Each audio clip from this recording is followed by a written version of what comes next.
दोस्तों नमस्कार, स्वागत है आपका यूट्यूब चैनल एबी टेक में। आज है 3 जुलाई 2026। सबसे पहले यहाँ पर देखिए अपडेट है शिक्षा सेवा चयन आयोग से लेटेस्ट नोटिस जारी हुई है। प्रेस विज्ञप्ति आपके सामने है। ये प्रेस विज्ञप्ति आपकी उत्तर प्रदेश शिक्षक पात्रता परीक्षा से संबंधित है। कल 2 जुलाई को 2 पालियों में आपकी यूपी टीटी की परीक्षा संपन्न हुई है। इस परीक्षा में बताया गया है कि एआई कैमरों के माध्यम से परीक्षा दे रहे सभी परीक्षार्थियों की गतिविधियों पर नज़र रखी गई। बताया कि प्रथम पाली में करीब 7 अभ्यर्थी और द्वितीय पाली में करीब 8 अभ्यर्थी फर्जी थे। फर्जी का मतलब दूसरे के स्थान पर परीक्षा दे रहे थे। इनको पकड़ा गया और इनके विरुद्ध विधिक कार्रवाई की गई। स्थानीय पुलिस को सुपुर्द किया गया है। इस तरीके से दोनों पालियों में 15 फर्जी अभ्यर्थियों को परीक्षा देते हुए पकड़ा गया।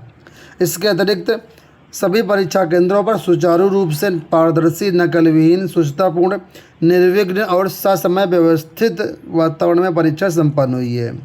कुल मिलाकर के अगर हम अटेंडेंस की बात करते हैं तो 8,07,636 परीक्षार्थी पंजीकृत थे परीक्षा के लिए, जिसमें 6,84,614 लगभग 84.76% राउंड फिगर में इसको 85% मान लीजिए।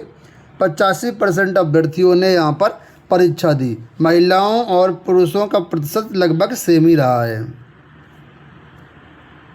अब समाचार पत्रों में कुछ परीक्षा पैटर्न को लेकर के और प्रश्नों का लेवल के बारे में यहाँ पर अपडेट दिया गया है। सीएवी इंटर कॉलेज के बाहर की तस्वीर है ये। इसमें बताया गया कि यूपी टीटी प्रथम पाली में प्रश्न पत्र रहा उलझाऊ। तरंग तुरंग जैसे युग्म शब्दों का अर्थ और चुल्लू भर पानी में डूब मरना मुहावरों का अर्थ पूछा गया था। थोड़ा सा उलझाऊ बताया जा रहा है। यहाँ पर देखिए बताया गया है औसत रहा पेपर, गणित के सवालों ने उलझाया। तो अलग अलग लोगों का अलग अलग तर्क है। किसी गणित वीक है, किसी का कुछ वीक है, तो उनको कठिन लगता है। तो कुल मिलाकर औसत पेपर बताया जा रहा है। बाकी आप अपने विचार कमेंट्स में बता सकते हैं किस तरीके से पेपर आपका रहा। कुछ प्रश्न यहाँ पर आपको देखने को मिल जाएंगे कैसा पेपर रहा ये। ठीक है, यहाँ पर कई सारे क्वेश्चन दिए गए। बाकी ये पेपर आपको विभिन्न व्हाट्सएप ग्रुप पर, विभिन्न टेलीग्राम ग्रुप पर आपको मिल जाएगा। एबी टेक पर भी हम उपलब्ध करा देंगे, वहाँ से भी आप देख सकते हैं पूरा पेपर। अगली देखिए अपडेट है कि होमगार्ड भर्ती को फर्जी रिजल्ट प्रसारित करने पर 2 यूजरों पर मुकदमा दर्ज। उत्तर प्रदेश होमगार्ड एनरोलमेंट 2025 भर्ती प्रक्रिया में फर्जी परिणाम वायरल कर अभ्यर्थियों को भ्रमित करने के मामले में पुलिस ने 2 इंस्टाग्राम के यूजरों के खिलाफ अलग अलग मुकदमा दर्ज किया है। यूपी पुलिस भर्ती एवं प्रोन्नति बोर्ड की सतर्कता शाखा की शिकायत पर हुसैनगंज थाने में भारतीय न्याय संहिता और आईटी एक्ट की धाराओं में रिपोर्ट दर्ज करके जाँच की जा रही है। रेलवे में 4,098 पदों पर नियुक्ति की तैयारी। रेलवे में नौकरी की तैयारी कर रहे अभ्यर्थियों के लिए अच्छी खबर है। रेलवे बोर्ड ने junior engineer, JE, depot material superintendent यानी डीएमएस और केमिकल एंड मेटलर्जिकल असिस्टेंट के पदों पर भर्तियों के लिए मंजूरी दे दी है। इन पदों पर भर्ती वर्ष 2026 में प्रस्तावित है। रेलवे बोर्ड की ओर से सभी जोनल रेलवे और उत्पादन इकाइयों को स्वीकृत रिक्तियों की जानकारी भेज दी गई है। रेलवे बोर्ड के अनुसार जूनियर इंजीनियर, डीएमएस और सीएमए के कुल 4,098 पदों पर नियुक्तियां की जाएंगी। तो जो भी अभ्यर्थी इन पदों के लिए एलिजिबिलिटी रखते हैं उनके लिए विशेष अपडेट है। 35 अलग अलग श्रेणियों में विज्ञापन जारी होगा। सबसे अधिक 845 पद यहाँ पर बताए जा रहे हैं जेई के रहेंगे और बाकी अन्य पद रहेंगे। तो इसका विज्ञापन आपका 2026 में आना है।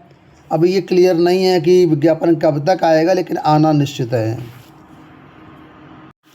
पॉलिटेक्निक को 4.5 साल बाद मिले 12 व्याख्याता। यूपीपीएससी यानी लोक सेवा आयोग ने 15 सितंबर 2021 को विज्ञापित प्राविधिक शिक्षा विभाग के तहत राज्य की पॉलिटेक्निक में व्याख्याता के कई सारे पदों पर सिलेक्शन किया है। 12 पदों पर सिलेक्शन हुआ है और ये अभ्यर्थी फाइनल लिस्ट इनकी आ चुकी है। तो जो भी अभ्यर्थी हैं देख लें और अपना ज्वाइनिंग की प्रक्रिया में पार्टिसिपेट करें। एलटी ग्रेड शारीरिक शिक्षा के 1142 आवेदन निरस्त। लोक सेवा आयोग ने एलटी ग्रेड सहायक अध्यापक फिजिकल एजुकेशन की मुख्य परीक्षा के लिए करीब 1142 अभ्यर्थियों के फॉर्म रिजेक्ट किए हैं। आयोग ने कारण के साथ सभी अभ्यर्थियों के रोल नंबर वेबसाइट पर जारी कर दिए हैं। सर्वाधिक 645 अभ्यर्थियों के आवेदन इसलिए रिजेक्ट हुए हैं क्योंकि राष्ट्रीय और अंतर्राष्ट्रीय वर्गीकृत खेलों के कुशल उत्कृष्ट खिलाड़ी के दावे के समर्थन में जो प्रमाण पत्र प्रस्तुत किए हैं वो मान्य नहीं हैं, जबकि 278 अभ्यर्थी कुशल खिलाड़ी के दावे के समर्थन में प्रमाण पत्र अभिलेख दे ही नहीं पाए हैं। तो सबसे ज़्यादा जो आवेदन फार्म है इसी में रिजेक्ट हुए हैं। आरोप है कि बीपीएससी की 70वीं में भर्ती में बिहारी से ज़्यादा बाहरी अभ्यर्थियों का हुआ चयन। बीपीएससी 70वीं सिविल सेवा की संयुक्त परीक्षा में बिहारी से ज़्यादा अदर स्टेट के छात्रों का चयन किया गया है। बिहार स्टूडेंट यूनियन के अध्यक्ष छात्र नेता दिलीप ने बताया कि 549 अनारक्षित सीटों में 216 सिर्फ बिहारी अभ्यर्थी हैं, लगभग 40%। बाकी करीब 60% अभ्यर्थी जो हैं वो बिहार के बाहर के हैं। गुरुवार को आयोजित संवाददाता सम्मेलन में छात्र नेता ने आरोप लगाया कि 70वीं जो बीपीएससी सिविल सेवा का परीक्षा रिजल्ट है उसमें हिंदी भाषी अभ्यर्थियों को काफ़ी नाराजगी और आक्रोश है। खैर इसका स्पष्टीकरण तो बीपीएससी ही करेगा, लेकिन फिलहाल छात्रों ने आरोप जरूर लगाया है कि 40% छात्र बिहार के हैं और 60% अदर स्टेट के छात्रों का यहाँ पर चयन हुआ है।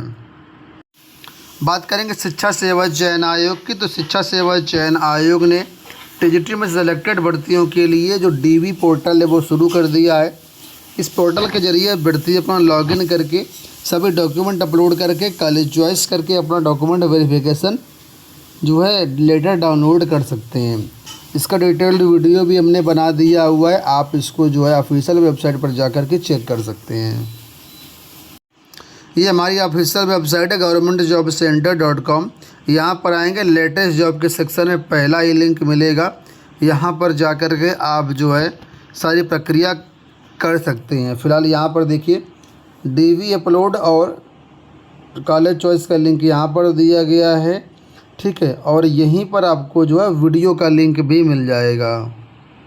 इसके साथ ही टीजीटी भर्ती के लिए कई सारे छात्रों के यहाँ पर कमेंट आ रहे हैं, जैसे कि ये कमेंट आया हुआ है रावत एकेडमी करके हैं, और इन्होंने लिखा है कि जो टीजीटी भर्ती का एप्लीकेशन फॉर्म है वो खो गया है, इसके रिगार्डिंग कुछ हेल्प कर दीजिए, ठीक है। तो फ़िलहाल मैं आपको बता दूं कि इसका जो पोर्टल है उस पर हम चेक करेंगे, अगर ऐसा कोई ऑप्शन वहाँ पर दिया गया है एप्लीकेशन फॉर्म डाउनलोड करने का तो नेक्स्ट वीडियो के माध्यम से आज शाम तक हम आपको अपडेट कर देंगे, ठीक है।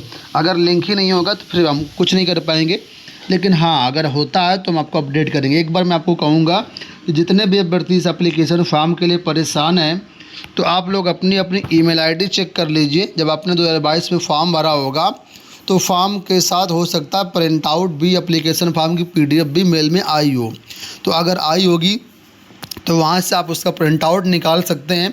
बाकी अगर मुझे ऑनलाइन कहीं पर मिलता है एप्लीकेशन फॉर्म डाउनलोड करने का विकल्प तो मैं आपको ज़रूर बता दूँगा, ठीक है, परेशान ना होइए।